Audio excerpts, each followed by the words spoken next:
Hello and welcome to my channel. You're joining me on what's quite a cloudy morning, mid-March. We had a beautiful, beautiful week last week. I didn't film a video because one, there wasn't an awful lot going on, and two, I spent quite a lot of the time sorting out the main garden and not the veg patch. But I thought I'd do a little tour video today, show you around, show you what's been going on. Did a seed sowing video before last, so I thought I'd show you how the seedlings are getting on. I'm quite happy with them, so I'm excited to show you that. And just have a nice relaxing time. Make yourself a cup of tea, put your feet up, and follow me around the garden. I thought we would just start by me showing you the outside. So I've got some things lined up against the fence here. And then we'll head in and I'll show you around the actual plot. It's looking nice, to be honest. Not an awful lot going on, being March, but what is there looks really nice, so I'm really happy with it. Right, let's get going. So along the outside here, I've got my fruit trees. Got these apple trees that I got from Tesco's in the 75-litre pots. Bought those, well actually I was gifted them. Tracy, if you watch, hello, thank you for the apple trees. We got those a couple of years ago, and we did actually get apples on those last year, so hopefully, fingers crossed, we get a few more this year. I have purchased some new ones. I've got some Stella cherries in the 30-litre pot there. Already started budding. It's going to have a few leaves on it soon. Nice little pear tree. This one's called Conference. I like to chuck a few flowers around them. I don't know if that's taking too much energy from the plant, but to be honest, the apple trees have been fine with it, so it's nice to have a little extra pop of colour along here. This is Ruben's little veg bed. I built it the other week when I was building the sweet pea frame. Monica's painted it up, made it look really nice for him. It's not quite finished. She's going to touch up the lettering, but it's really cute, isn't it? He's got his cute little vegetable friends tucked in there. A few tomatoes at the moment. And I've put a couple of onion sets in there just to see if they do anything. But he'll probably grow a few bits in there, a few carrots, a few little exciting bits for him. So he'll be really pleased to do that. He loves getting stuck in anyway. If I pick up a watering can and he hasn't got a watering can, it's game over. So hopefully if he's got his own little bed to focus on, he might leave mine alone a little bit. Right, we've got a Victoria plum tree. That was also purchased this year. I didn't realise that it's got spikes on it. So hopefully Ruben doesn't touch those. I have removed all the spikes from the lower branches, so that should be absolutely fine. This is the other apple tree that I've got here. It was supposed to be one red and one green, but I don't know if they've cross-pollinated or what, but they're all the same colour. I think I've put too much in there actually, as far as bulbs, because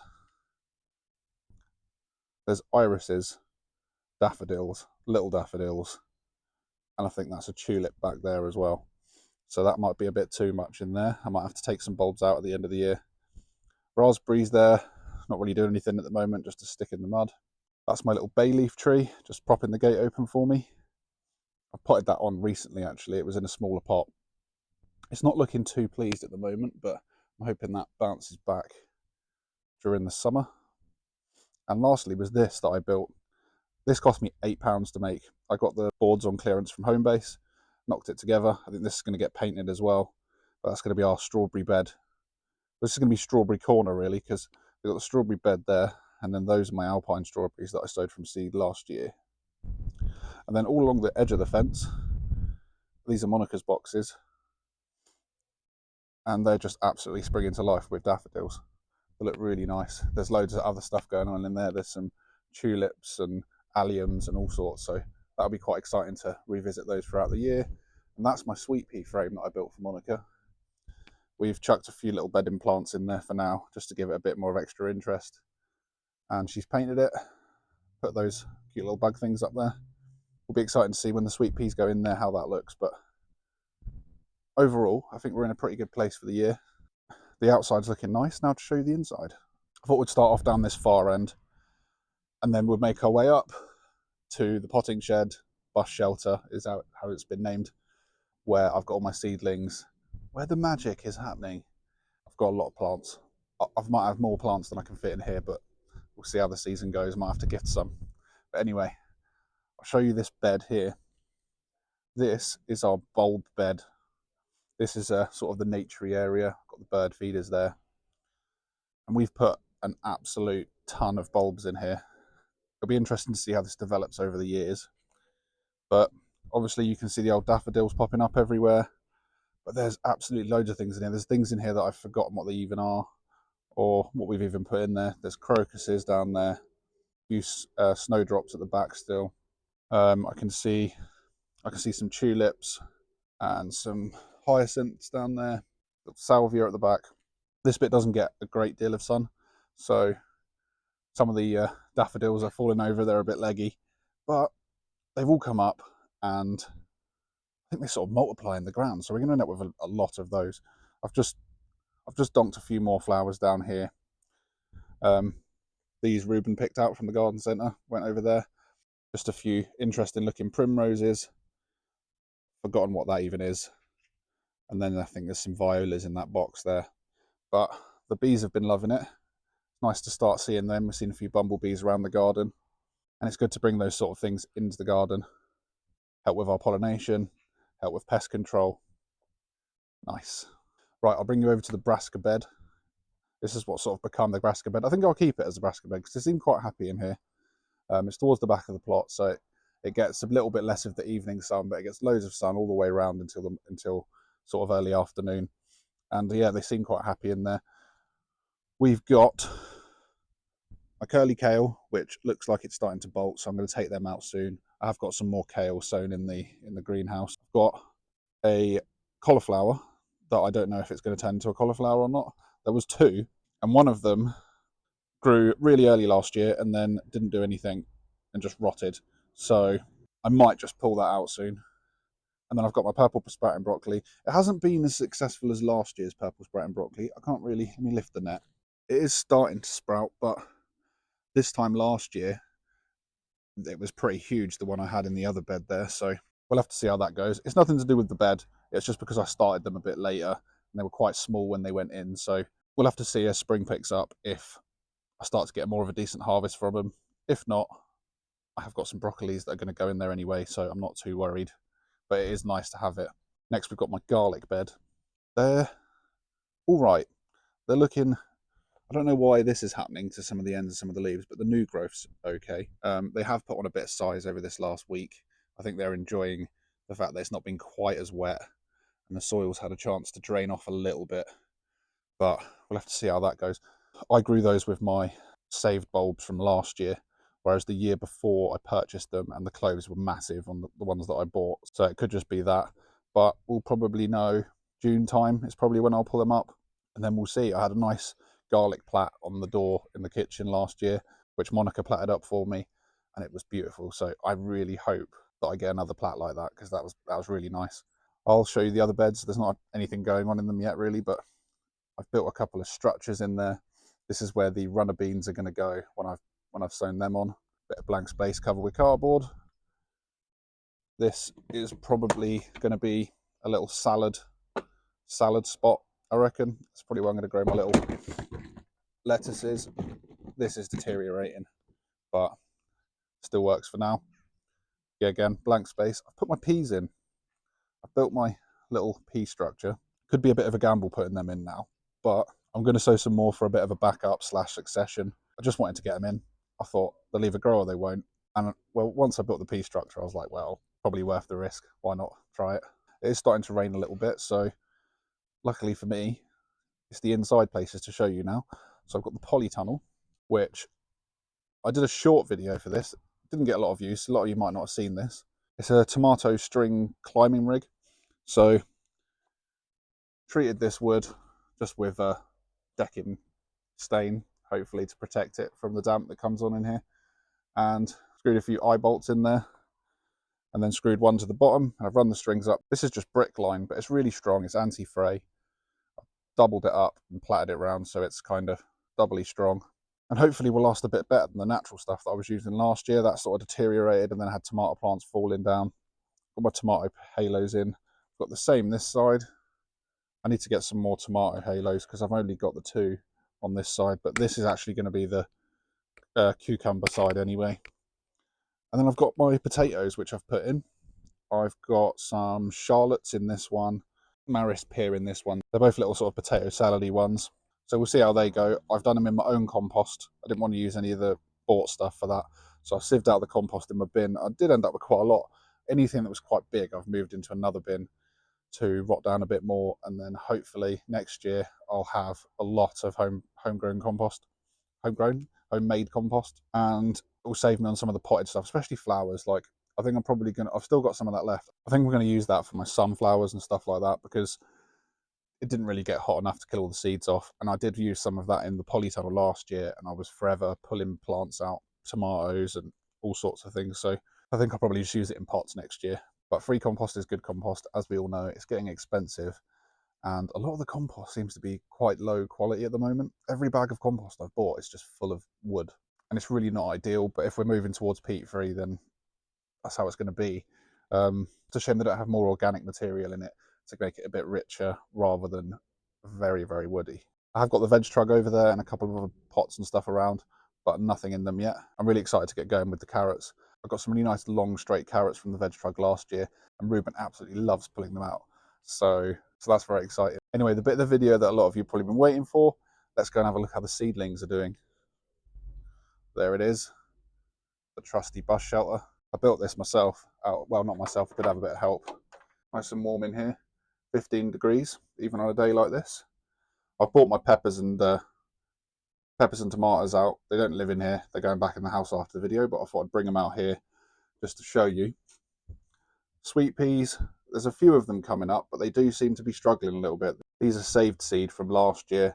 I mean, if they don't work out, we'll buy some. They're cheap as anything, but we did want to do our own seed, and we saved up all our toilet roll tubes and stuff ready. But there's a few germinating in there, but it is taking its sweet time.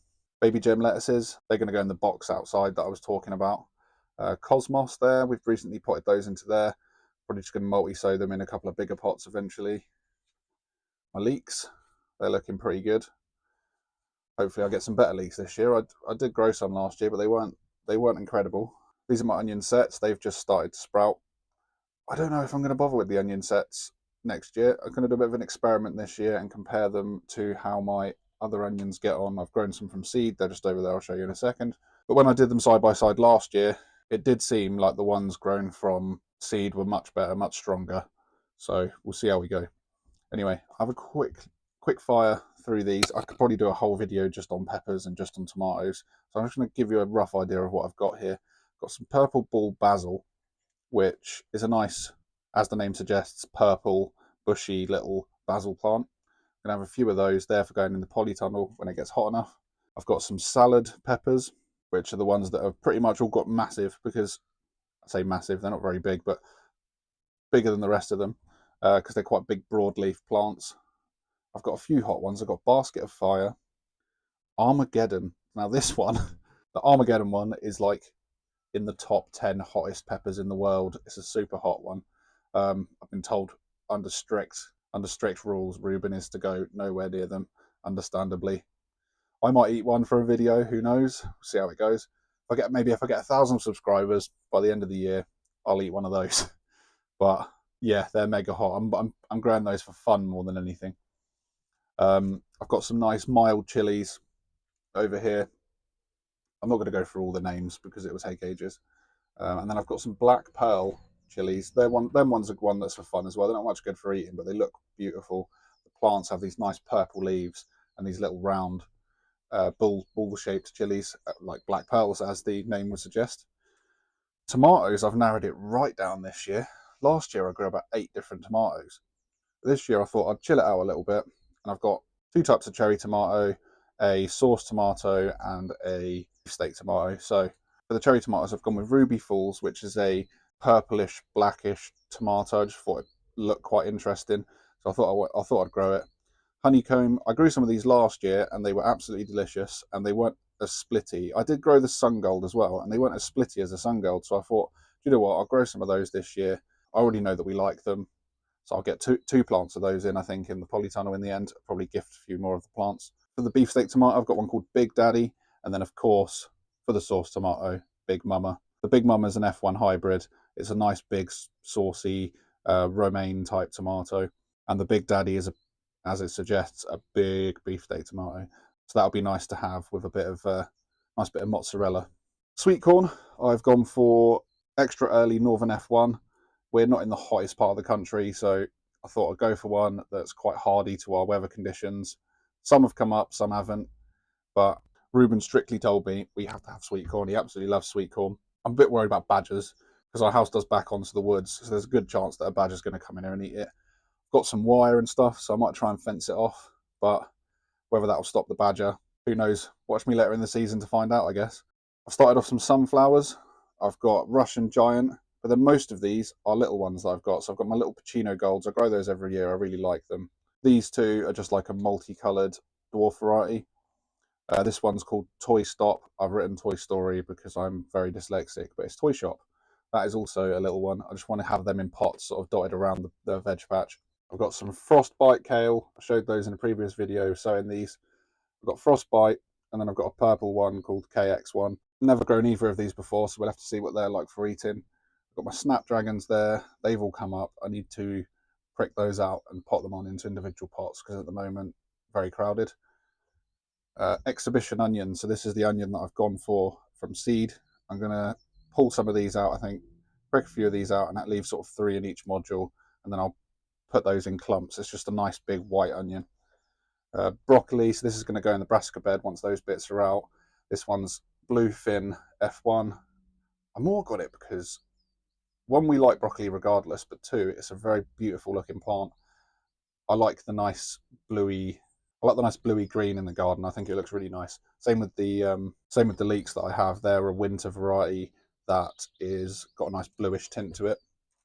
2 different types of marigolds. I've gone for the marigolds that I had last year, which are just the standard dwarf French marigolds, and then the Brocade Red, which is a bright red marigold. I think I'm probably going to have a load of self-sown pop up in the polytunnel as well, because I didn't pull them out last year, so there was seed everywhere when I actually came to sort it out. Spinach, I've gone for the Rubino spinach. That's probably going to go in the little salad bed as well, along with the lettuces. Swiss chard, rhubarb, again for a bit more interest in the garden more than anything, because it'll have those nice bright red stems. And then lastly, I've got my beetroots. I've got the Boltardies and the golden beetroots, multi-sown into trays.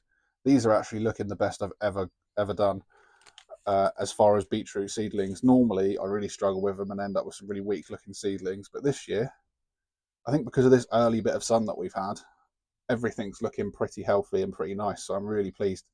I've got a few more bits indoors. There's a few flowers in there of monicas, and I've sown some spring onions. So I've got lots to be getting on with over the coming weeks. I just thought I'd take the opportunity to show you a quick fire loop of the garden and the seedlings that I've got ready to go out in a few weeks. I've got to put a plan in place to try and work out how I'm going to fit all this out, but I'm very excited, and I do hope that you follow me for the journey of this year. I've got a lot less stress, so I'm just going to be enjoying myself and growing some beautiful produce. So I do hope you follow me along for my journey. Thank you for watching the video. Have a great growing season, and goodbye for now.